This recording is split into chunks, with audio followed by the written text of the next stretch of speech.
Allez, let's go. Bonjour à tous, Luc Millier, gérant de Mjolnir Training. Aujourd'hui, j'ai le plaisir d'ouvrir cet épisode, ce nouveau podcast avec John Muller. Il est coach et athlète d'haltérophilie et il est cofondateur de Lifting Hub. On en saura plus tout à l'heure. Donc avant qu'il puisse se présenter, Benjamin, qui est avec moi aujourd'hui, va vous faire une synthèse express de son parcours pour qu'on soit avec tous la même base sur les connaissances et sur John. Ensuite, on va plonger dans des échanges qui vont être assez sympas par rapport aux programmations, haltérophilie, crossfit. Donc on pourra analyser un petit peu tout ça. Et ensuite, on va aussi regarder les tendances actuelles, donc la hausse des charges, notamment dans les compétitions de crossfit, comment se préparer au mieux justement pour atteindre ce niveau. Et ensuite, on conclura sur l'évolution des deux mondes, l'haltérophilie et le crossfit, et voir un petit peu la différence, mais surtout les points communs. John Muller, c'est d'abord un passionné d'haltérophilie qui a transformé sa passion en expertise reconnue. Diplômé STAPS et titulaire brevet professionnel, il évolue depuis plus de 10 ans dans l'univers de l'haltérophilie, à la fois comme athlète et comme coach. Côté performance, John affiche des chiffres qui parlent. 117 à l'arraché, 157 à l'épaulé jeté, 200 kg au back squat, pour un poids de corps de 81 kg. Des performances qui témoignent d'un niveau solide et d'une maîtrise technique aboutie. Mais John, c'est aussi le cofondateur de Lifting Hub en 2018, une structure de coaching qui démocratise l'haltérophilie en France. Avec son partenaire Sacha Sperka, il développe une approche moderne du coaching avec pour devise « Forge ton physique, affine ta technique, développe ton mental ». Son expertise ne s'arrête pas au coaching individuel. Il a occupé des responsabilités au sein de la Ligue de Bourgogne-Franche-Comté comme vice-président et responsable marketing. Cette dimension institutionnelle lui donne une vision globale de l'évolution de l'haltérophilie française. Ce qui le distingue, c'est sa capacité à rendre accessible une discipline technique. Que ce soit sur Instagram, john.wl, ou dans ses programmes, John vulgarise sans simplifier et accompagne sans assistanat. Aujourd'hui, John Muller représente cette nouvelle génération de coachs français qui allie expertise technique, vision business et utilisation intelligente des outils modernes pour faire grandir leur discipline. Voilà, je t'ai présenté. Est-ce que tu peux corriger, modifier, revoir certaines choses? C'est très beau. Très flatteur, merci. Non, ouais, si, c'est très complet. Hein. J'en ai appris sur moi. Non, On a fait quelques petites Non, c'est très complet. Écoute, c'est ça. J'évolue dans le monde de l'haltérophilie depuis maintenant 10 ans. Donc tout d'abord en tant que juste qu'athlète simplement. Et c'était à la période où fallait décider un peu ce qu'on allait faire après le lycée. Donc naturellement, je me suis dirigé vers STAPS et après les STAPS, en voyant comment ça évolue au niveau de l'haltérophilie, en tout cas, j'ai décidé de me spécialiser dans les suivis indiv, etc. Faire mon petit truc à moi, parce que finalement, à l'époque, en haltérophilie, à part les assos, c'était pas très développé. Même sur les réseaux sociaux, c'était pas très développé. Il n'y avait pas tout ce qu'on voit actuellement, même le crossfit, l'haltéro. On commençait à découvrir le crossfit, en tout cas, dans le monde de l'haltérophilie. Donc avec Sacha, on s'est dit on va développer notre truc à nous et puis on voit ce qui se passe quoi. T'as quel âge? C'est vrai que je l'ai pas dit dans la... J'ai 27 ans. Et t'as commencé à... Du coup il y a 10 ans, 17 ans, ouais. 16-17 c'était ça. Comment est venue la création de Lifting Hub? Lifting Hub. C'est comme l'autre site mais tu remplaces par Lifting. Du coup voilà c'est ça. En fait avec Sacha on s'entraînait ensemble sur Besançon. Et étant donné que Sacha et moi on était loin de notre club, donc de Luxeuil, pour les études. On passait beaucoup de temps ensemble et on a un peu appris par nous-mêmes en autodidacte. C'est-à-dire qu'on s'entraînait, on n'avait pas trop de sources d'infos, on voyait le coach au compète. Même se prendre en vidéo, c'était pas trop démocratisé à l'époque. Donc on faisait un peu comme on pouvait. Puis à un moment donné, à force de réfléchir, on s'est dit on va créer quelque chose. Moi j'aimais bien un peu tout ce qui était création de logo, d'entité, etc. Et Sacha il avait déjà bien poussé sa réflexion sur l'haltérophilie. Donc on s'est associé à ce niveau-là, ça a bien collé. Et on a commencé par des programmes gratuits qui sont encore disponibles sur le site qui date de 2018. Et on a fait 3 cycles pour découvrir son premier 1RM ou pour faire une sorte de remise à niveau technique. Et en fait de là on a reçu plein de messages, plein de vidéos, on faisait des retours vidéo gratuits, on n'avait même pas encore lancé nos offres de... Sur YouTube ou sur... C'était sur le site et sur Insta. Ouais, okay. Que sur Insta et sur le site. Le but de base de Lifting Hub, c'est de créer un site où on mettait des articles sur l'haltéro, mais aussi sur la force, tous les sports de lift en fait. C'est l'idée de base. Mais du coup, on s'est vraiment spécialisé sur l'haltérophilie. Et du coup, via les retours vidéo qu'on faisait, on discutait. Il y a des gens, c'est devenu nos potes maintenant, qu'on a toujours, etc. Et du coup, on a eu des demandes de suivi. Ça s'est fait naturellement. Après, d'une demande à l'autre, on a développé nos offres. Au début, on était sur une offre à 35 € en suivi indiv. Et on s'est dit tous les 5 personnes, on augmente un petit peu jusqu'à arriver à aujourd'hui, quoi. Et du coup, vous en êtes combien à peu près aujourd'hui? Du coup, on a eu beaucoup de monde. On a eu, je pense, plus d'une centaine de personnes en suivi indiv. Et là, moi, je suis complet. Je suis entre 15 et 20 personnes et Sacha, pareil. Et du coup, tu m'avais dit que vous avez pris deux nouveaux coachs. Ouais, et du coup, on a intégré deux nouveaux coachs. Les Mathias, qui est un des tout premiers qui est apparu sur les progs gratuites qu'on les a créés. Et Benjamin Pinto, qui est arrivé un peu plus tard, mais qui a aussi suivi les progs indiv et ensuite en suivi indiv également. Donc, votre modèle économique, c'est essentiellement ça, le suivi indiv. Ouais, vous avez quelques petites programmations. C'est ça. En fait, jusqu'à maintenant, on était sur du suivi purement individualisé. Et on a, déjà avant le Covid, on a fait une petite tentative de prog. On avait appelé ça la prog club. Et les gens ne comprenaient pas, je pense. On n'avait pas dû assez bien communiquer. Ça a coulé à l'eau en plus avec le Covid. Et là, on a relancé, c'est la prog 10. Et pour les 10 ans d'altéro. Et du coup, on développe ça tranquillement d'un cycle à l'autre. On ramène un peu de gens. On promouvoit ça sur les réseaux. Et puis, du coup, c'est quoi? C'est cyclé? Ouais, c'est ça. C'est juste une prog qui se suit d'un cycle à l'autre. C'est sur Strivey. Okay. Plus Strivey, maintenant, c'est bien développé. C'est dans la région, en plus le BFC. Voilà. Et dans l'haltérophilie pure, vous avez beaucoup de concurrence sur ce genre de programmation? Il y a la prog de Louis, School of Champions, qui est là depuis un petit moment. Après, lui, il me semble qu'il ne fait pas trop de suivi indiv. Donc au final, ça s'équilibre. C'est vrai de base, on est quand même plus à l'aise sur le suivi indiv. C'est vrai que c'est quelque chose de nouveau, un peu de faire une prog comme ça de groupe. Je pense avec Munir, c'est pareil, il faut créer un peu une cohésion. Donc c'est à ce niveau-là qu'il faut qu'on bosse en tout cas. Ouais, nous, moi du coup j'ai commencé avec les progs plutôt générales. Okay. Et après il y a eu la demande pour du perso et donc du coup on a pris un petit peu et pareil j'ai recruté aussi des coachs. Mais après il y a d'autres progs où ils sont quand même plus connus peut-être pour les progs, pour les suivis perso. Après ouais ça dépend je pense du modèle économique et puis de ce qu'on aime faire etc. quoi. Mais ouais en tout cas c'est intéressant parce qu'en haltéro du coup je suis pas dedans à 100% loin de là et donc du coup je me demandais s'il y avait beaucoup de concurrence, est-ce que les haltéros étaient prêts à mettre de l'argent dans la prog, maintenant c'est un milieu associatif donc je pense que ça a quand même évolué par rapport à avant. Ça a bien évolué, ouais. Clairement ça a bien évolué. Avant quand c'était en club, du coup c'était surtout les assos, c'était le coach du club qui proposait la prog, donc en fait il y avait une prog gratuite au sein du club par des haltéros qui sont là depuis des années. Mais il y avait quand même quelques petits défauts, il y a quelques petites lacunes, c'est-à-dire que tout ce qui était renfo, soit les athlètes ne le faisaient pas, soit les coachs eux-mêmes ne proposaient pas un renfo global et équilibré en fait. Donc vraiment il y avait des grosses progressions sur du développé militaire, du rowing, etc. Ou même tous les exos accessoires pour prévenir un peu les blessures. C'est souvent que tu te retrouves avec des athlètes qui étaient très très techniques, mais qui se cassaient au bout d'un rien de temps parce qu'ils n'avaient pas la capacité physique en fait. C'est bien reçu en club d'haltéro de venir avec une programmation ou c'est plutôt des crossfitters qui font les programmations? En club, non. En vrai, en club, il y a peu de personnes qui font leur propre prog. Ah ouais, ça n'existe pas comme... Genre à Luxeuil, la prog au tableau, et il y a personne qui fait... Après, Luxeuil, c'est un club qui est bien réputé, qui a fait ses preuves, donc les gens, je pense, ils font confiance entièrement à Manu déjà, parce qu'il y a de quoi lui faire confiance. C'est le coach du club, du coup.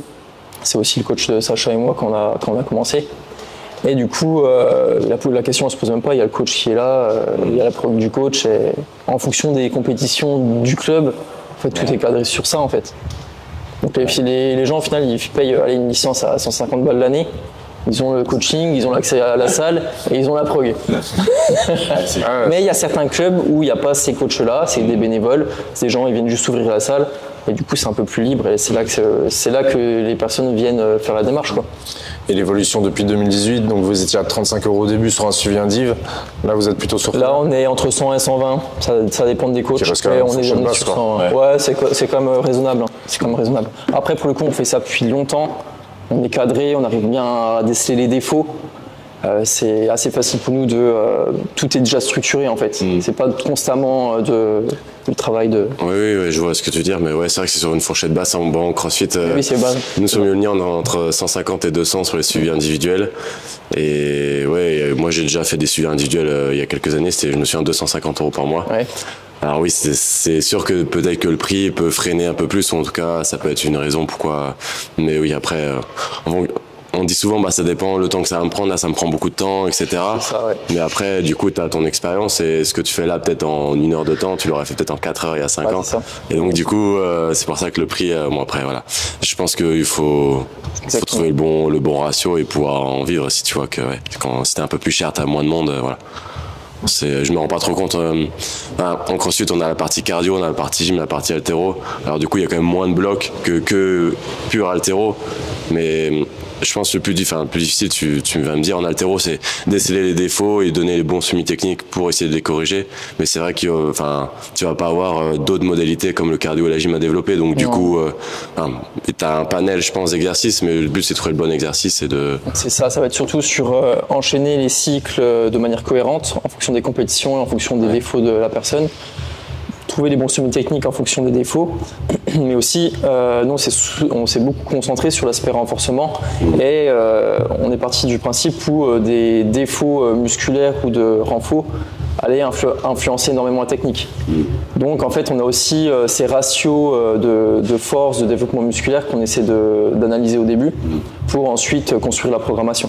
Donc c'est d'une part trouver les bons semi-techniques et d'autre part trouver les points faibles force, muscu, on va dire, sur certains mouvements en développé militaire, rowing, traction ST, pompe ou dips ST, ça dépend.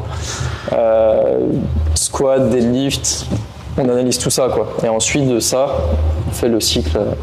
J'ai une question du coup. J'avais vu cette table quand j'étais plus jeune. Est-ce qu'elle est toujours d'actualité? Est-ce que toi, tu as créé d'autres ratios par rapport à ton expérience? Mais j'ai déjà regardé plusieurs fois la table de Baroga et après, je suis pas un haltérophile à 100%. Mais du coup, souvent, je vois qu'il y a des trucs qui sont peut-être très hauts et d'autres très bas par rapport au max. T'en penses quoi, ça, par exemple? On s'en était créé une de table de Baroga avec Manu et on a un peu réadapté, par exemple, l'arraché force. Vous pouvez détailler un peu, comme ça se sort plus la table. Sur quoi? La table de Baroga. Ah oui, la table de Baroga, du coup, c'est un athlète et coach qui a construit ça. C'est en fait en fonction de ton total ou ton back squat, etc. Tu vas avoir tous tes semi-techniques, quelle charge tu es censé faire sur tous tes semi-techniques par rapport à ton poids de référence, donc total ou back squat, etc. Elle est disponible sur le site de Haltérophilie France. C'est assez facile, il y a juste à rentrer ton total et puis ça te met la liste de toutes les charges que tu es censé faire. Voilà. Si tu as un squat clean à 120, tu es censé faire X front squat, quoi. Ouais, il y a aussi, du coup là c'est que sur des 1RM, mais on peut aussi la décliner sur 1 RM, 3 RM, 6 RM, et ainsi de suite, quoi. Ouais, si tu mets ton total à arracher pour les jeter, du coup, ça veut dire, ok, normalement, tu es censé avoir un squat nuque, un back squat à temps, un front squat à temps, mais aussi tout ce qui est tirage à développer. Donc, et souvent, il y a, un squat, il y a chute d'arraché, il y a des choses comme ça, et tu vois tout de suite les choses que tu fais moins. Des fois, les max, ils disent, mais ça, je fais pas du tout. Et puis, tu vois un peu, en tant que crossfitter, j'ai déjà du coup essayé. Et moi, si je mets que j'ai un jeté à 150, ça veut dire que je dois avoir un jeté force, je sais pas, peut-être à 115, alors que c'est pas le cas. Souvent, on est un peu plus brut en crossfit, donc on a des max en muscu plus élevés que technique, quoi. C'est ça. Mais c'est intéressant, ce serait intéressant d'en avoir une en crossfit. Ouais, clairement. Okay, si on revient un peu sur la partie business et programmation, du coup vous avez les deux à la tête d'une programmation. Comment vous comparez vos approches entre les deux programmations? Je vais commencer par moi. C'est pas que c'est plus compliqué, c'est différent en CrossFit parce que au sein d'un même club, tu as des personnes qui vont faire une compète le mois prochain, d'autres qui vont faire qu'une compète dans 3 mois. Alors que je pense, John va venir, mais dans un club en général, quasiment tout le monde va faire les championnats départementaux, puis régionaux, interrégionaux, etc. Tu as les matchs par équipe. Là, ils ont déjà le calendrier, ils savent. Nous, c'est différent, mais pour les athlètes de haut niveau, ils savent toujours pas quand c'est qu'ils vont faire, nous, les semi-finales en CrossFit l'année prochaine. Ils ont déjà tout cadré, donc du coup, déjà, tu peux périodiser. Et peut-être individualiser selon si les athlètes font telle ou telle compète. Nous en CrossFit déjà, moi il y a des gens qui font, des adhérents qui font des fois des compètes ou même des Mjolnir et en fait soit on n'est pas au courant parce que soit c'est beaucoup plus, je sais pas comment dire, mais c'est pas comme une fédération où tout le monde, c'est même, je crois que c'est le coach qui inscrit, je crois les compétiteurs tu vois, alors que nous au CrossFit c'est les compétiteurs qui s'inscrivent. Ouais. Donc du coup s'il y a pas forcément cette communication, c'est plus compliqué, quoi. Donc ça peut être un intérêt en plus d'avoir une prog perso où au moins le coach il va pouvoir, selon les dates de l'athlète qui vont être peut-être différentes de l'autre. Mais ouais, c'est quand même différent par rapport à ça. Après, nous, l'haltéro, l'objectif quand même, c'est d'être prêt pour la période de grosse saison. C'est quand même printemps-été. Donc on essaye de faire ça. Je crois que pour les haltéros aussi, par exemple, les championnats de France, c'est au début de l'été, fin juin. Mais eux, par exemple, les championnats par équipe, c'est pendant l'hiver. Donc en fait, il va nous dire un peu comment est-ce qu'ils font. Nous, en hiver, il n'y a pas grand-chose. Il y en a certains qui font 1 ou 2 compètes. Mais voilà, on va être très fort fin de l'hiver pour préparer ensuite les compètes en crossfit. Mais si je fais une compète en mois de novembre, à moins que ce soit vraiment mon objectif de l'année, nous, on ne sera pas préparé à 100%, quoi. Ouais, c'est ça, il y a une notion de calendrier. Mais aussi un crossfit, j'imagine, étant donné que les compètes sont payantes, peut-être que les gens vont pas se dire je vais faire 6, 7, 8 compètes dans l'année. Ouais, ça dépend des gens. Ah ouais. Mais enfin, du coup, ça peut créer des disparités au sein du même groupe qui suit la même prog. Donc ça peut être compliqué. En haltéro, en vrai, c'est un peu le même cas parce que du coup, là, nous, ce qu'on propose, c'est une prog qui veut la suivre, c'est-à-dire dans toute la France. Du coup, en fonction des régions, le calendrier n'est pas forcément le même. Par contre, il y a des compétitions comme le Critérium et les finales nationales qui se rejoignent. Donc, en général, on met nos fins d'échéance sur ces compètes-là. Le Critérium, c'est une compète où, en gros, au-dessus du niveau interrégional, tout le monde peut participer et tout le monde fait la compétition à des endroits différents dans la France, mais c'est le même jour. Okay, ouais. Voilà. Donc au moins on a une échéance qui est fixe pour tout le monde. C'est différent des fédéraux? Ouais, le Critérium c'est vraiment une compète qualificative ensuite aux fédéraux et aux nationaux. Et après du coup les fédéraux et les nationaux c'est le même jour pour tout le monde, quoi, et au même endroit. Voilà. Et donc on arrive à articuler la prog de cette manière et à s'organiser, quoi. Ouais, t'arrives à être un peu mieux structuré comme lui qui disait, quoi. T'as un planning un peu plus détaillé et plus précis, quoi. Ouais, c'est ça. Et après, du coup, tu intègres du cardio. Il y a combien de séances par jour par semaine, t'as combien de séances? Là, on est à 4 séances par semaine dans notre prog. On intègre du cardio. Là, ce cycle, on a mis 2 petits watts dans la semaine. En gros, on l'a vraiment intégré en mode renfo, mais pas des watts qui étaient constamment variés comme la définition CrossFit le veut. C'est vraiment, on s'est dit, là, ce jour-là, on va travailler tel pattern de mouvement, ce jour-là, tel pattern de mouvement, et on va les faire évoluer d'une semaine à l'autre. En intégrant de l'haltérophilie dedans, quoi. Même pas. Non. Ouais. On était, par exemple, sur les watts du mardi, un truc assez cardio avec pas mal de mouvements de squat. C'est mine de rien de faire... on fait souvent du squat en haltéro, mais des fois juste de faire un peu de squat sans trop de charge, en amplitude complète, etc., ça peut faire du bien. Donc on a intégré ça, puis aussi pour le renfo, avec quelques ergos à côté. Et ensuite, le vendredi, on a intégré beaucoup de mouvements avec du sandbag, tout ce qui est pour le gainage, pour un peu de mouvement de strongman, et quelques mouvements avec des barres, mais surtout du deadlift, ce genre de choses. Pas tant d'épaulé ou d'arraché. Et Luc, comment t'intègres l'haltérophilie dans ta programmation? Nous, en période, on va dire là, en ce moment hors saison, on fait 3 sessions par semaine. Après, c'est pas des sessions de 2 heures en général, juste la partie haltéro. Et squat, ça va durer 1h15, 1h20 max. On fait une fois l'arraché, une fois l'épaulé jeté, et la 3e session, on fait choisir. Ça, on fait ça dans la prog générale. Comme ça permet d'individualiser un petit peu. La personne qui a besoin de travailler plus l'arraché peut faire 2 sessions d'arraché et inversement. Après, donc ça, c'est pendant la partie un peu hors saison, mais plus on va se rapprocher des compètes. Alors à chaque fois, on garde au moins une session d'arraché et d'épaulé jeté technique et ou montée de gamme qui va durer une petite heure, mais après on va intégrer nous tout ce qui est cycling. Donc en CrossFit, il peut y avoir un max, comme il y a aux affiliates, on va en reparler, mais des fois il n'y a pas de max. Aux Alsace, il n'y a pas eu de max cette année. Il fallait plutôt être fort sur des charges. Il y avait du hang snatch, donc des arrachés suspension à 60 kg. Il y avait des hang power clean, donc des épaulés suspension à 85 kg, et il y avait des jetés à 100 kg, tout ça avec de la corde à sauter, des choses comme ça. Donc c'est pas forcément des grosses charges, mais sous fatigue c'était comme difficile. Donc il y a ces poids entre guillemets moyens où il faut être capable de cycler relativement vite, et on travaille aussi avec des poids légers. Il y a un benchmark qui est tombé au Kanda l'année dernière, c'était 75 power snatch, donc arraché debout, à 35 kg. Voilà, le plus rapidement possible. Donc il faut aussi être bon sur du léger, et c'est pas les mêmes profils évidemment. Ouais, c'est ça. Et les filles, c'était ouf. Donc c'est pas évident. Il faut être bon sur du léger, du mi-lourd et du très lourd. Évidemment, seuls les meilleurs sont bons sur les 3 domaines. Mais du coup, plus on va se rapprocher des compètes et plus on va intégrer ça, quoi. Okay. Toi, John, on a déjà parlé, mais comment tu intègres la dimension CrossFit dans tes séminaires, dans tes cours ou même dans la programmation? Alors j'interviens à Bumblebees. J'avais une partie de mon travail où je devais intégrer 2 séances dans la semaine pour les crossfitters. Donc là, programmer sur 2 séances, c'est un peu compliqué, mais voilà, quand c'est des gens qui veulent juste venir améliorer un peu leur technique. C'est pour les cours du coup d'haltérophilie dans une salle de CrossFit. C'est ça, exactement. 2 créneaux d'haltéro qui font partie du planning du CrossFit. Donc dans ce cas-là, en vrai, c'est plutôt limite les défauts que je donne en direct qui sont importants, plutôt que la programmation en elle-même. Donc juste quelque chose de cohérent, parce qu'il y a quand même un petit groupe qui restait toujours le même et qui évoluait petit à petit. Et du coup, là c'est purement technique. Donc de leur côté ils font leur WOD, etc. Et avec moi c'est que de la technique. Et ensuite dans la prog, comme je disais, on intègre un peu de WOD par-ci par-là pour des questions de renfo et aussi de santé, parce que mine de rien faire un peu de cardio ça fait quand même du bien.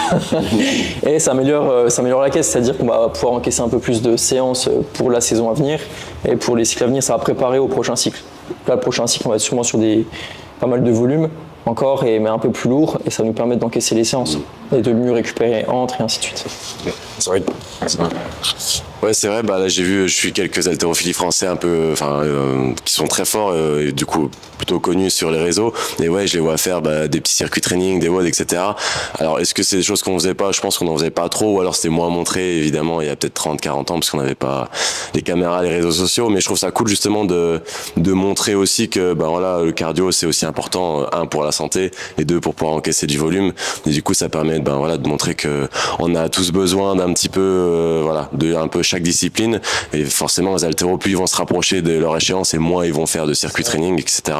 Mais en période hors saison ou générale, on peut s'éloigner un peu du sport parce que c'est bon de toucher à d'autres choses. Comme nous au CrossFit, le but c'est d'être le plus rapide ou de faire plus de reps, mais plus on est loin des compètes et moins on va faire ça, et plus on peut se concentrer sur des choses plus générales. Et du coup, qui dit plus général dit aussi plus gros potentiel de développement, et forcément ça va permettre une évolution sur le spécifique après, quoi.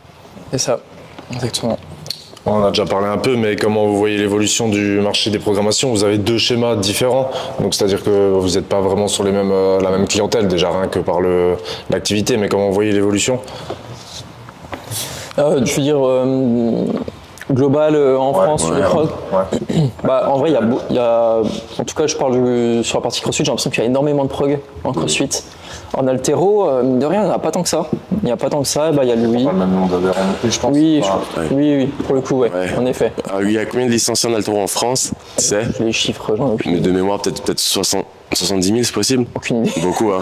Je sais plus, j'avais vu ça, mais quand même pas mal. En CrossFit, il y a 800 box en France fois 200.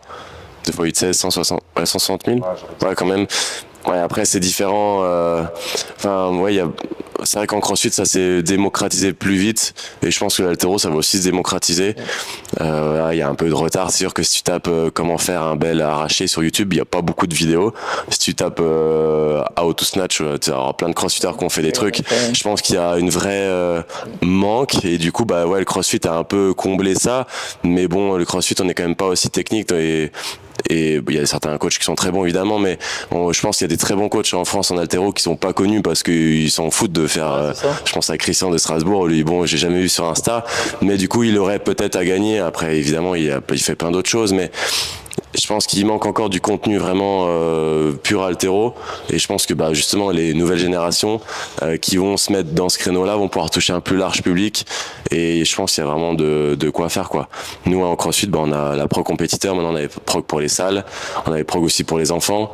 Je sais que les enfants ils font aussi l'haltéro, mais en vrai peut-être que quelqu'un qui a pas cette formation-là, quand il a des jeunes, je sais pas, de 10-12 ans à la salle, il sait peut-être pas trop quoi faire, et c'est vrai que pour les tenir longtemps, t'as les jeunes qui sont peut-être des futurs pépites qui vont tenir 8-10 ans à fond, mais t'en as d'autres qui vont peut-être se lasser, et du coup d'intégrer des circuits training, je pense c'est des bons moyens de rendre ça ludique. Je vois que l'haltéro, quand ils font les haltéro tours, ils en mettent de plus en plus, mais je pense qu'il y a vraiment plein de choses à faire par rapport à ça. Nous en tout cas on a beaucoup de concurrence, mais on a aussi un gros marché, mais tout le monde veut une part du gâteau. Et sur le long terme, je pense que un peu comme les box, dans les secteurs, seuls les meilleurs progs survivront, même si on aura toujours des nouvelles. Mais après, je pense que ça se fait aussi sur le long terme, mais il faut être présent sur les réseaux sociaux, hein. Si maintenant, John, il a beau avoir ses connaissances et ses idées, s'il n'est pas connu, personne ne connaît malheureusement, bah, ce sera plus difficile de vendre des prog. Il y a le bouche à oreille, etc. Mais il y a vraiment de quoi faire, quoi. Ouais. Ouais, et puis après, voilà, il y a aussi l'aspect. Bah, toi aussi, je sais que tu es là depuis longtemps avec la prog. Nous, pas forcément la prog, mais du coup, lifting, on est là depuis 2018. Je pense que ça compte aussi. Il y a pas mal de gens qui ont commencé l'haltéro, en tout cas, au sein de notre petit écosystème, qui ont commencé l'haltéro via les prog gratuites. Et c'est tous des petits services qu'on rend par-ci par-là depuis toutes ces années, via le contenu, via les prog, toi aussi avec les compétitions, les Alsaces. Ouais. Les gens sont reconnaissants. Donc, et d'être là depuis longtemps, ça montre qu'il y a une certaine expérience, une certaine légitimité. Et ça peut aussi faire pencher la balance, quoi. Ouais, tu fais des séminaires aussi? On en fait, mais c'est plus ponctuel. Tu vois, on a fait un Dantabox, on a fait un à Rennes, Pontarlier. C'est vraiment ponctuel en fonction des affinités, des owners qu'on rencontre. Et on va pas vraiment puber là-dessus, parce que me dire, ça prend du temps. Le week-end, c'est avec le bébé et la famille. Et voilà, ça prend du temps. Donc vraiment, s'il y a des affinités et que ça se passe bien, on fait un petit séminaire. C'est du plus, on va dire, c'est ponctuel. Okay. On va passer sur la partie performance. Tu peux nous rappeler tes PR en mouvement olympique et en squat? Est-ce que ça représente au niveau national?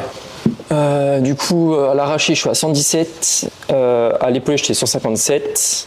J'ai mis 120 avec les sangles, mais je le compte pas à l'arraché. Ah, les sangles, ouais. Je le compte pas. Mais c'est en bonne voie. J'aimerais bien la valider en compète. Combien de poids de corps quand tu as fait ces barres? 80. 80, ouais. Plutôt 80. Tu as dit que tu voulais descendre un peu. Ouais, là, il y a une nouvelle catégorie qui sont sorties, donc je vais descendre en 79. Et du coup, au niveau national, alors quand c'était les anciennes KT en moins de 81, ça représentait. Du coup, si on les met sur le même. Si on associe ces deux barres qui n'ont pas été faites le même jour, je suis un peu au-dessus du niveau national. Mais si on prend mon meilleur total, je suis à 270, donc 5 kilos en moins du niveau national. National élite. Et donc, par contre, avec les nouvelles KT 79, je serai du coup 10 kilos au-dessus du niveau national élite. Ça a changé, les minima sont descendus chez les mecs et ont augmenté chez les filles. Ce qui va te permettre de pouvoir intégrer, tu peux intégrer potentiellement l'équipe de France alors sur... Non, pas du tout.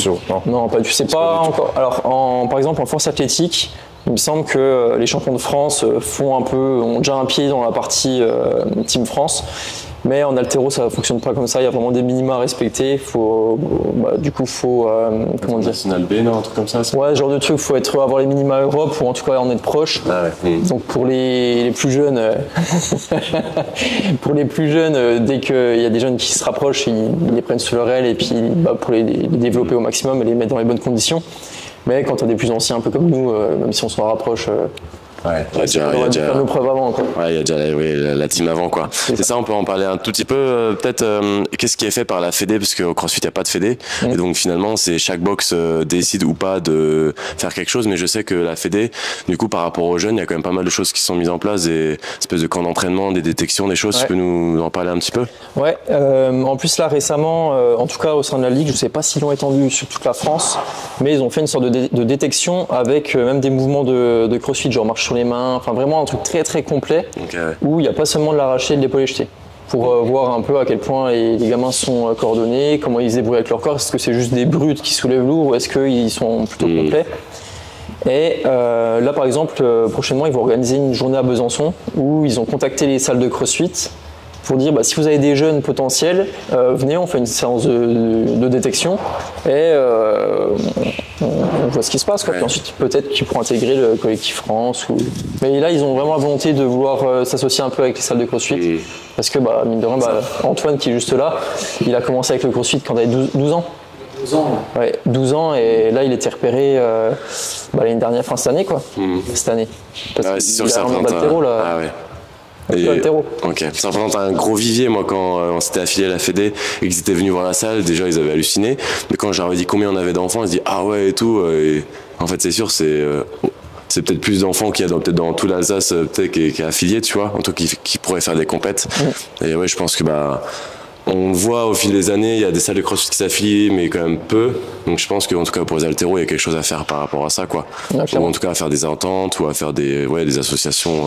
Le club de la ville peut être en partenariat avec une ou plusieurs box et du coup pour avoir des jeunes qui tirent, quoi. C'est ça. En général, chez les jeunes, il y a deux profils. C'est soit les jeunes qui sont là depuis toujours parce que les parents ont fait l'haltéro, et c'est les pépites techniques, on va dire, qui sont là depuis qu'ils sont gamins. Ou alors des profils comme Antoine ou même Victor qui sont sortis de nulle part. Et parce qu'il sort du crossfit, puis de base en haltéro, on regardait pas trop ce qui se passait en crossfit. Je sais que Victor, il avait fait complète là, de ligue en jeune. Ouais, il avait fait, je crois, 15-50 ou 20-50, un truc comme ça. Ouais, quelque chose comme ça, ouais. Ouais, 20. Les gens ils ont dû dire, mais merde, c'est qui ce gars, on l'a jamais vu en Alsace. De ouf. Bon, il a fait 10 ans de gym à haut niveau, mais. Ouais, ça, on sait pas. Après. Mais oui, ça, on ne sait pas forcément. Et bon, il y a d'autres sports, mais c'est sûr qu'on touche peut-être une plus grande population. Et je pense que les haltéros ont tout intérêt à en bénéficier, quoi. Détection, en tout cas, on a tout intérêt d'aller vers le crossfit parce que c'est le bon développement, je pense, pour des jeunes sur du général. En fait, même à long terme, sur une carrière entière, on est sur le même format que sur des procs, sur des cycles. Du général au début, puis peut-être plus spécifique. Puis tu le vois chez nous, quoi. Tu rentres dans une salle d'haltéro, t'as la moitié, c'est des crossfitters, quasiment.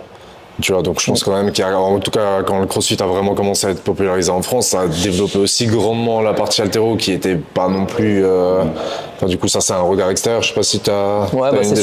Surtout dans les villes en général. Par exemple, à Luxeuil, il n'y a pas de salle de crossfit autour. Forcément, il y a pas. On a peut-être 2 crossfitters qui sont là parce qu'il y a la base militaire à côté.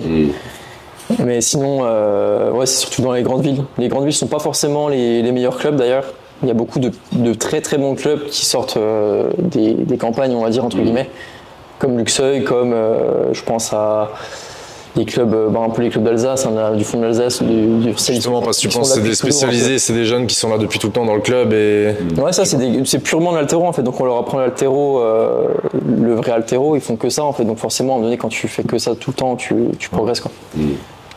Et aussi, surtout, c'est des clubs où tu vas avoir les mêmes personnes tout le temps et tu peux créer vraiment une vie de club où tu vas faire tout le temps les compètes avec tout le monde. Il y a un maximum de monde qui se rejoignent sur les compètes et du coup, le club vit, se développe et tu sors des athlètes. Puis tu as les moyens aussi d'accompagner tout le monde sur toutes les compétitions. Et c'est comme ça que tu as une bonne dynamique, tu formes les jeunes, etc. et que tu trouves des pépites, quoi. Si on compare, Luc, tu peux nous dire tes PR en mouvement olympique? Ouais. Et en squat? Moi j'ai arraché 130 kg, c'était il y a 2 ans, et 150 kg à l'épaulé jeté, mais ça non, je l'ai pas fait en compète d'haltéro. Je crois qu'en compète d'haltéro, le plus que j'ai jeté, je crois que ça doit être 143 ou 145. On devine les temps de bras. Mais bon, je suis plus lourd, je faisais 95, 96 kg quand j'ai fait ça. Donc c'est un niveau, je crois que j'ai le niveau fédéral, plus 3, plus 4, un truc comme ça. Okay. Mais en 96, je crois qu'il fallait faire, je sais plus, 290 je crois pour aller minimum à France. En tout cas, du coup, les KT. Ok, du coup, j'ai pas regardé, mais. 94 et avoir, c'est ce que tu fais là.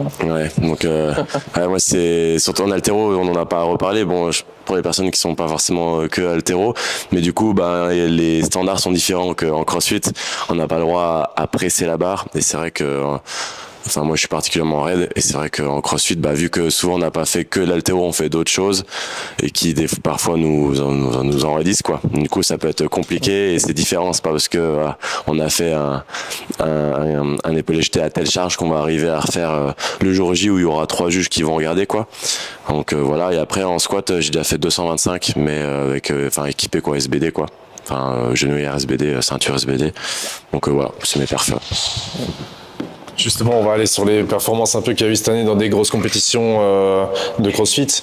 En 2025, aux Affiliate Battle, on a eu plusieurs snatchs à 140 kg. C'était quand même une barre où elle est sortie quelques fois. Aux Games, au squat, on a eu 259 kg pour un homme, pour une femme 163 kg. Au World Fitness Project, on a eu un clean à 192 et quelques-uns à 190. Tu penses quoi de ces performances par rapport à la comparaison entre des haltérophiles? Je sais que tu aimes bien faire la comparaison sur ton Instagram. Ouais, je fais souvent quelques petites comparaisons en rapprochant les athlètes de CrossFit français ou même étrangers. J'ai les comparé par rapport aux athlètes français seulement, par contre. Et, c'est des barres honorables, c'est des très très belles barres. Et j'ai fait un peu de CrossFit, j'en ai fait un peu moins d'1 an, il n'y a pas si longtemps là, pour faire bouger un peu l'haltérophilie. Et au final, je me suis rendu compte que les gars, en fait, c'était pas seulement ils font un peu de tout, et ils essayent vraiment d'être de plus en plus spécialistes dans toutes les disciplines, tout faire, mais vraiment être spécialistes à chaque fois. Donc ils se renseignaient de plus en plus, aller voir à droite à gauche pour les méthodes d'entraînement, les techniques, etc. Et au final, c'est pas étonnant qu'il y ait des gars comme ça qui s'entraînent depuis longtemps, qui fassent des très grosses barres. Après, voilà, il y a toujours la question de est-ce que les tests sont sortis? On les a pas encore vus, donc à voir. Yes, ouais, c'est sûr que là, par rapport au CrossFit, Matt Fraser, il a gagné le clean. Bon, c'était au Games il y a 5 ans, peut-être avec 172 kilos. Ouais. Et là, avec 172 kilos, en tout cas au World, avec les athlètes présents, tu faisais, je crois, peut-être 15e. 192, c'est énorme. Ouais, même 195, Guy Maleros. Bah, lui, il est bon. Hein, c'est lui qui a... Ouais, il a fait 195. Ouais. C'est énorme. Je crois qu'il arrache 140. 10 kilos. Ouais, il doit faire 88, 90, il doit arracher 140, 145 et épaulé jet 185, je crois. L'arraché, ça m'étonne moins que l'épaulé. Ouais. Bah, c'est vrai qu'en tout cas, à niveau français, le meilleur français, la meilleure française, voire, bon, chez les filles, du coup, j'ai pas le nouveau minima, mais largement les minima nationaux. Mais chez les hommes, ça va être tout pile en termes de crossfit. Genre, le meilleur crossfitter français actuellement, c'est Victor. Et il doit faire 130, 155. Donc, bon, il fait 86, 92. Donc, il serait minima à France, mais tout juste, quoi. Mais là, en tout cas, au niveau mondial, commence, s'il ferait une compète en haltéro, commencerait enfin à avoir des minima au-dessus des minima nationaux, alors que pendant longtemps ça a été un peu plus compliqué. Donc bon, ouais, minima nationaux c'est chouette, mais pour un haltérophile pro c'est très bas. Mais voilà, on voit que en CrossFit on commence déjà à être un peu mieux en haltéro. En même temps, le sport il vieillit aussi, donc les coachs ils sont mieux formés. On sait, voilà, je pense qu'on est meilleur sur l'encadrement, donc du coup les perfs montent. Plus de contenu aussi sur de manière globale sur les réseaux. Et après avoir, je sais pas comment ça évolue au niveau de l'entraînement, est-ce qu'il se spécialise un peu plus qu'avant? Ouais, la partie force a été très présente à un moment, je crois vers 2016-2018. Puis après, c'est reparti vachement sur du run, la gym. Et puis là, j'ai l'impression que la partie force et puissance sur les ergos revient un peu plus sur les épreuves dans le haut niveau. Du coup, je pense ça influence aussi leur entraînement. Mais ouais, c'est vrai que c'est chouette, c'est que alors Guy Maleros, c'est le meilleur, c'est pas lui ça serait intéressant de regarder, on pourra le faire dans un autre podcast, c'est pas lui qui a fait le meilleur run, ils avaient 3 km 2 à courir, mais ça serait intéressant de regarder qui c'est qui a fait le mieux, et je pense qu'il y a quand même quelqu'un qui a couru 3 km 2 en moins de 11 ou 11:30, et qui a quand même épaulé 110, 175, donc c'est pas mal de voir un petit peu ces interférences, quoi. Ouais. Après sur de 3 km, je pense que les haltéros peuvent s'en sortir un petit peu. Au-delà de 3, ça commence à piquer vraiment. Ouais. Enfin, je dirais que dans l'entraînement, pas juste tu prends un haltéro. Oui. Mais ouais, au-delà, ça peut être compliqué. Un niveau moyen, lui, qu'aujourd'hui, pour un élite en crossfit ou même un RX, homme et femme. Ouais, en haltéro, du coup. Ouais. En élite, si on pense à French, Marseille, affiliate, ça va être une moyenne, c'est-à-dire qu'il y aura toujours un ou deux mecs ou nanas qui arrivent à se qualifier avec moins parce qu'ils sont très très forts dans autres choses. Mais en élite, maintenant, il faut arracher quand même 115 kilos, je dirais que c'est niveau un peu moyen. Tu vas retrouver à 105, 110 les moins bons en élite, et puis 120, 125, 130 les meilleurs. En épaulé jeté, je pense que tout le monde a plutôt 140, peut-être 135 le moins bon, et puis 160 les meilleurs, grosso modo en tout cas en France. Chez les femmes, du coup, si on fait le ratio, ça va être 70, ça va être la limite un peu basse, donc plutôt 75 en arraché. En épaulé jeté, ça va être 95, on va dire, pour être en élite. 90 le plus bas, et puis 100, 105, 110 le plus haut. Donc après en RX, tu prends pareil avec 5-10 de moins. Mais là par exemple aux affiliates, pas cette année mais l'année dernière, il y avait un ARM à l'épaulé, je me souviens, j'avais fait 155, j'avais fait je crois 15e sur 140. Donc ça montre un peu, tu vois, l'évolution. Alors qu'il y a peut-être 5 ans, t'aurais fait peut-être top 5, quoi. Donc ça monte, c'est sûr. Et voilà, ça c'est un RM, comme dit, il y a aussi d'autres choses, mais ouais, ça monte, quoi. Et John, justement, pour le niveau national en haltérophilie? Nous, c'est assez simple. Du coup, c'est en fonction des catégories de poids de corps. Il y a des minima qui sont imposés pour être national.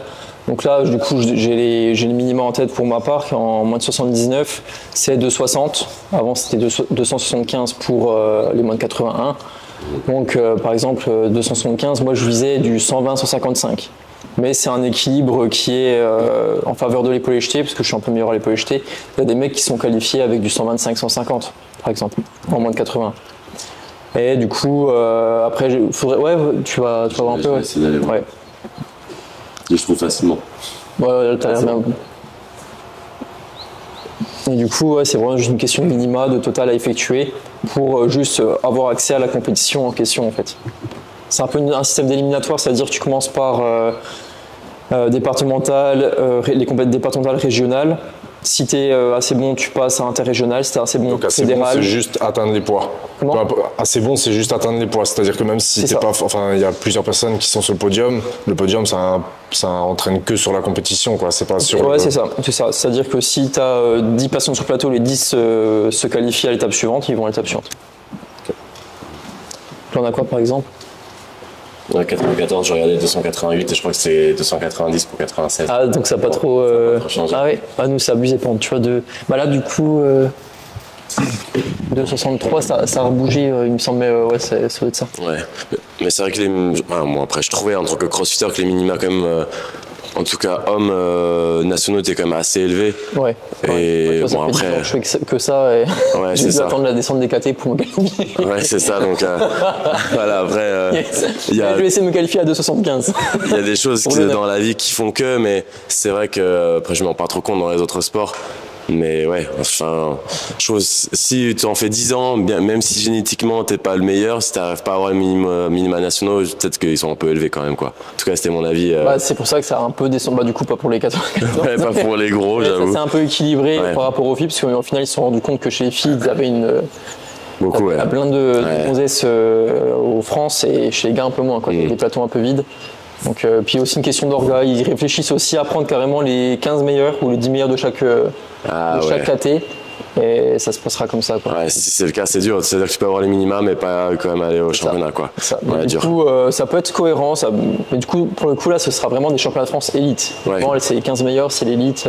Ou peut-être que pour y avoir, ou peut-être qu'au fédéraux, peut-être qu'ils feront un autre c'est truc, ça. peut-être pour ceux qui ont les minima, avec même les minima nationaux, quoi. Ouais, c'est ça. En gros, les fédéraux deviendraient le plateau B Ok, ouais. des France. Ouais, en vrai, c'est intéressant quand même, Ouais, ça c'est pas permet quand même déconnant. de. Puis en termes d'orga, pour la Fédé, c'est facile. Ils sont sûrs d'avoir 15 athlètes à chaque fois, sur chaque plateau. Ouais. Et c'est réglé, quoi. C'est vrai que c'est pas évident parce qu'au final, eux, ils se savent pas en avance combien ils vont avoir d'athlètes, quoi. Ouais, c'est ça. Ouais. Et ça, t'as peut-être des. Tu vois, les petites KT, chez les mecs, il n'y en a pas beaucoup. Et je crois qu'ils étaient même 2, dans le genre. Ah ouais. Les très grosses KT, c'est pareil. Et au final, t'as les 80, les 89 Ouais. et peut-être les 96, du coup, l'année dernière. C'était hyper dense. T'avais. C'était un peu le problème pour la qualif aux Jeux Olympiques, non? Il n'y avait pas aussi des problématiques. Bah, les qualifs, c'est une question de quotas, etc. C'est un peu compliqué. Je suis pas trop bien renseigné sur ce sujet, mais en fonction du nombre d'athlètes dans chaque KT, ils essayent d'être un peu, de pas envoyer tous les mêmes athlètes dans la même KT. Par exemple, si tu as 2 très bons athlètes dans la même KT, bah, ils vont se battre entre eux, Comprendre quoi. que un, quoi. Ouais. Ouais. Et même, il y a un nombre d'athlètes max par pays, genre, tu peux pas avoir que des Chinois, non, il y a pas un Il truc me comme ça. semble, ouais, chaque nation a un nombre Ouais. d'athlètes à envoyer pour qu'il y ait Mais les minima sont quand même assez hauts parce qu'on en voit quand même peu des Français dans les plus grosses compétitions mondiales, non? Ou même au JO, par exemple, ça, c'est énorme, quoi. les minima, tu veux dire, pour aller aux compétitions inter. Oh, ouais. Ouais, bah, je crois que tu les as là. Hein. Ouais. Après, Il y a monde, ouais. ouais, tu vois, t'as monde, moins de 4, bah, si on prend du coup ma KT 79, ouais, 315, 325, ça. Bien. Ouais, et Ouais, 315 au total. au total. Et comment tu peux expliquer? Je sais pas pourquoi est-ce qu'en France, on a peut-être moins d'athlètes que dans d'autres pays. Parce qu'on est plus contrôlé, je pense. Ouais. Ouais. C'est vrai que c'est une bonne. Plus contrôlé et peut-être Ouais. que t'as des pays où l'enjeu il est plus important, Ouais. peut-être mieux payé, plus soutenu. Aussi en France actuellement, enfin en CrossFit, maintenant t'as un niveau national, tu peux avoir quelques petits sponsors par-ci par-là. Il y a que quand t'es le meilleur français, Victor et Claudia, qui sont 100%. Les autres, même ils sont très forts, ils n'ont pas que 100% de sponsors. Mais par exemple, la Fédé les aide par rapport à ça, tu veux dire? Oui, oui. Ils ont des revenus financiers. À partir du moment où tu t'intègres les structures de haut niveau, CREPS, INSEP, en général, tu es soutenu par la Fédé pour atteindre Ok. ton objectif, quoi. Ça marche. Ils ont tout intérêt aussi à aider. Ah ouais, c'est sûr. Il y a aussi le fait d'intégrer des formations, etc., qui peuvent aider, de les former. Et du coup, via les alternances, tout ça, ça peut aussi les aider. Ok. Et une petite parenthèse, mais 5 minutes. Je vois qu'en CrossFit, vu que c'est pas fédéré, chaque box ou même chaque personne en fait peut lancer sa compétition. Et j'ai l'impression, en tout cas, quand j'étais un peu plus dans l'haltéro, que quand il fallait demander un peu qui veut organiser, j'en sais rien, moi, championnat du monde master, enfin France Master ou d'autres, ben ça se pressait pas trop à la porte pour. Ouais, c'est vrai, ouais, en effet. Alors à l'époque, Qu'est-ce que t'en penses, c'était compliqué parce que c'était le club qui organisait tout. Ouais. Maintenant, il y a quand même pas mal toute la structure, le plateau, etc. C'est toute la Fédé qui fournit. Ok. Les arbitres, tout est fourni Ouais, par la ça, c'est Fédé. cool, ouais. C'est juste avoir un bon lieu une bonne buvette et une bonne orga générale. Puis voilà, les stands, etc., ça c'est le club qui va gérer. Et ça dépend surtout de la structure du club, si c'est assez grand, si ça s'y prête. Ok, ouais. Et puis voilà, donc un peu plus, parce que mine de rien, quand il y a une bonne orga, je sais que pour les France Masters à Luxeuil, Manu il avait fait une orga, une très très bonne orga. On avait battu le record de fût de bière. Ouais, c'est. On a battu le record. Le temps s'y prêtait bien, mais. Mais s'il y a des aides de la Fédé, ça c'est top. Mais voilà, est-ce que tu penses, est-ce qu'un jour on passera, je sais plus, je sais pas s'il y a des frais d'inscription, peut-être 10 €, j'ai déjà vu, ou des trucs. Est-ce que tu penses qu'il y aurait plus de personnes ou de clubs qui voudraient organiser si peut-être que financièrement ils s'y retrouvaient aussi? Bah, je pense que oui. Après, si on compare le CrossFit et les clubs, ça reste un milieu associatif. Ouais. Donc le conflit d'intérêt, l'intérêt que les box ont à développer, il est plus important que les clubs. Donc dans un club, quand tu vas développer une compète, tu vas faire du bénéfice, c'est pour le club en fait. Ouais, oui, je vois ce que tu veux dire. Quand c'est une compète, c'est directement pour la club, société et du coup pour réinvestir ou. Ouais, je vois ce que tu veux dire. Mais en tout cas en CrossFit, maintenant c'est peut-être l'habitude, mais moi qui fais du CrossFit, si en haltéro on me disait que pour faire un championnat fédéraux, il faut que je paye 50 ou 100 balles, moi je serais prêt à les payer par exemple, tu vois. Ouais. Si je sais que l'orga et tout, tu vois. Je pense que ça va tiquer. Hein, le but c'est pas de créer des divisions par rapport à ça, mais c'est vrai que si le club sait qu'il peut renouveler une partie de son matos parce qu'il organise. Mais ça pourrait aider clairement. Ouais. Mais c'est toute une organisation à changer et toute une vision des choses à changer. Même pour l'athlète au final, tu disais que quasiment personne n'était payé, mais si tu as des gens de très bon niveau qui peuvent être payés par des cash price ou des choses comme ça sur des compétitions. Ça se développe. Hein, tu vois, les affiliés, c'est un peu ce que je sais pas si tu avais suivi un peu les affiliates, ils ont fait en interne ils ont fait une compétition d'haltéro dans la compétition. Oui, j'avais vu. Ouais. C'était 800 € premier. Ok, ouais, j'ai vu ça, c'est sympa. Bah, t'as aussi la compète que PowerCamp organise, les Power Contests. Ouais, où ils ont le système est sympa, c'est un peu le même fonctionnement que les Open. Il y a 3 ou 4 complexes qui sortent, une fois toutes les 2 semaines, il me semble. Et via ces complexes-là, donc ça peut être du back squat, ça peut être un complexe sur l'arrache. Ils payent juste pour faire les qualifs en ligne, comme en CrossFit. Alors, on paye pour faire les qualifs en ligne. Le podium de chaque event est récompensé sous forme de cash prize. Et ensuite, le jour J, il y a teen, master et senior, plateau A, plateau B pour les seniors. Et là, tu as un cash prize. Okay, cool, cash prize, tu as aussi des bars. Je sais qu'une période, ils offraient des bars à l'éco, ce genre de trucs. Ouais, c'est stylé. Les sponsors, ils offraient vraiment des bons trucs. Ouais. Et franchement, ça fait du bien quand ils ont sorti ces compètes-là. Même pour nous, on était là, on allait là-bas juste pour soulever des grosses barres et puis déconner avec les copains. Et franchement, c'est vraiment cool.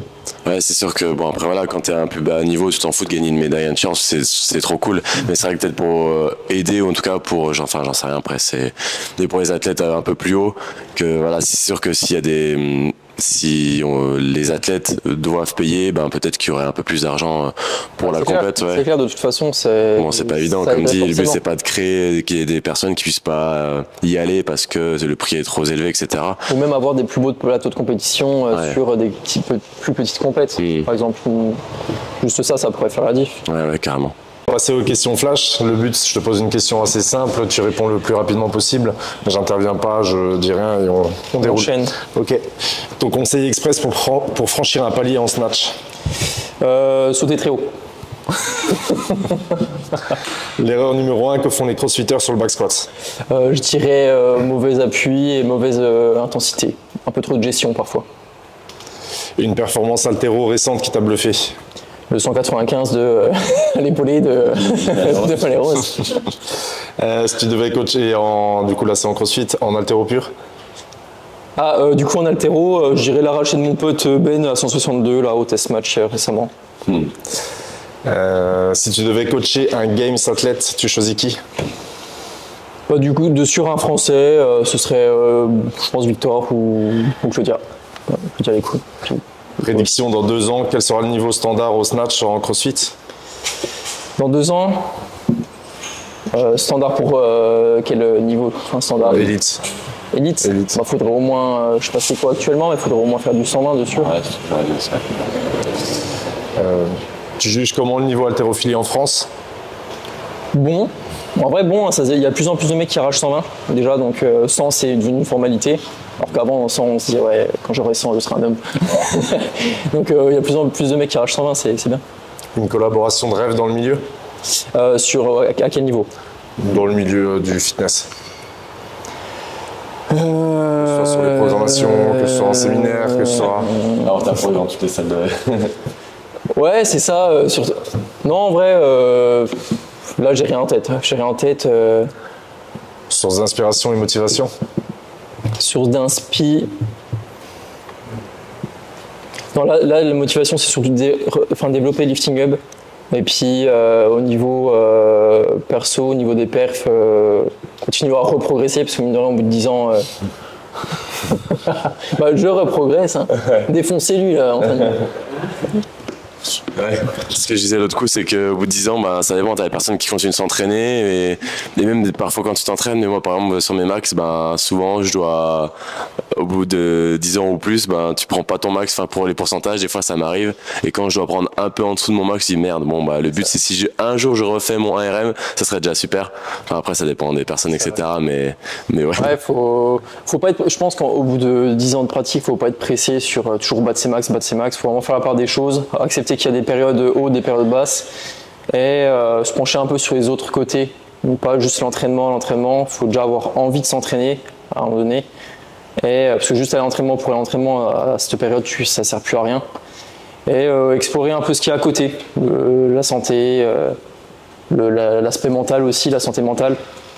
Faut que ça colle à la vraie vie en fait. Faut pas que ce soit juste s'entraîner. Je peux rajouter 2 questions flash. Si tu devais coacher Victor en haltéro, ce serait quoi le plus gros défaut que tu aimerais le corriger? Je m'étais un peu penché sur son arraché, même s'il a un bon arraché. Hein. Le petit saut là qu'il a en arrière. Okay. Question d'appui, je pense. Et il a une grosse extension à l'arrière. Je pense qu'il s'étend beaucoup. Un peu, le bassin un peu en avant. Et il a un gros tirage de bras. Du coup, il tire un peu la bras vers l'arrière. Et je pense que c'est ça qui le fait un peu. Okay. T'as déjà vu Claudia lifter? J'ai vu, j'ai pas eu grand chose à dire sur les vidéos que j'ai vues en tout cas. Ok, ça marche. Ouais, j'ai pas eu trop grand chose à dire. Ok, cool, merci. On s'amuse à faire une petite analyse de tous les crossfitters. Ouais. Cool. Faudrait que je sorte ça un jour. Justement, où est-ce qu'on peut te suivre? Quels sont les projets 2025-2026? Écoute, on peut me suivre sur mon Insta joh.wl, sur Lifting Hub, sur Instagram aussi. On a une petite chaîne YouTube avec Lifting Hub, mais on n'a pas encore ressorti de vidéo récemment. Et projet 2025-2026, s'entraîner dur, développer le club à Bumblebees que j'ai créé et développer bien Lifting Hub et faire progresser les gens simplement. Voilà. Ouais, écoute, moi j'ai pas d'autres questions. Je sais pas si tu voulais parler d'un autre sujet ou de quelque chose qu'on n'a pas parlé. Écoute, pas spécialement. On a fait bien le tour, c'était bien sympa. Cool, ça marche. Merci à vous. Ouais, merci à tous. J'espère que ça vous a plu de parler haltéro crossfit, de comparer un petit peu les deux, en tout cas de voir un peu les deux mondes. Et puis voilà, si vous avez aimé, n'hésitez pas à liker, ça nous envoie un peu de force pour la suite. N'hésitez pas à me laisser un petit commentaire. Et puis comme dit, on vous mettra les liens dans la vidéo YouTube avec justement le site et l'Insta de John. Merci à tous. Ciao.